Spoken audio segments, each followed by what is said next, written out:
പരിയാരത്ത് മദ്യലഹരിയിൽ യുവാവിന്റെ പരാക്രമം 3 പേർക്ക് കുത്തേറ്റു. പ്രതി കാസർഗോഡ് സ്വദേശി സിയാദ് അബ്ദുള്ളയെ പോലീസ് കസ്റ്റഡിയിലെടുത്തു. അജീഷ് ശിവകുമാർ വിവരങ്ങളുമായി ചേരുന്നുണ്ട്. അജീഷ്, മദ്യപിച്ച് ഇറങ്ങി ആൾക്കാരുടെ ജീവനെടുക്കുന്ന മട്ടിൽ കുത്തുക എന്ന് പറയുന്ന പരിപാടി എന്തായിരുന്നു യുവാവിന്റെ പരാക്രമത്തിന്റെ കൂടുതൽ വിവരങ്ങൾ അജീഷ്? അശ്വീർ, ഇന്നലെ രാത്രി 10:45 ഈ സംഭവം നടക്കുന്നത്. പരിയാരത്തെ ഏഴിലോട് അവിടെയാണ് സംഭവം. ഏഴിലോട്ടെ ഫാറൂഖ് ജുമാ മസ്ജിദിന്റെ പരിസരത്തായിരുന്നു ഈ മദ്യപിച്ച് എത്തിയ ഈ ആളുടെ പരാക്രമം ഉണ്ടായത്. അവിടുത്തെ നാട്ടുകാരുമായി വാക്കുതർക്കമുണ്ടായ ഇയാൾ പള്ളി ഇമാമിനെ അടക്കം ആ പള്ളിനെയും മുഅദ്ദിന്റെ കമ്മിറ്റി ഭാരവാഹികൾക്ക് നേരെയും മാരകായുധങ്ങളുമായി അടുക്കുകയായിരുന്നു. 3 പേർക്കാണ് കുത്തേറ്റത്.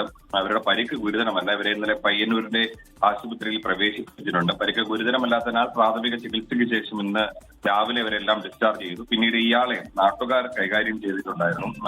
അതിനെ തുടർന്ന് ഇയാൾക്കും പരിക്കേറ്റിട്ടുണ്ട്. ഇയാളെ പരിയാരത്തെ ആശുപത്രിയിലാണ് ഇപ്പോൾ പ്രവേശിപ്പിച്ചിട്ടുള്ളത്. പോലീസിന്റെ കസ്റ്റഡിയിൽ തന്നെയാണ് ഉള്ളത്. എന്തായാലും ഈ ആക്രമിക്കപ്പെട്ടവർ പരാതി നൽകിയിട്ടില്ല. അവരുടെ മൊഴിയെടുത്ത ശേഷമായിരിക്കും ഇയാൾക്കെതിരെ കേസെടുക്കുക.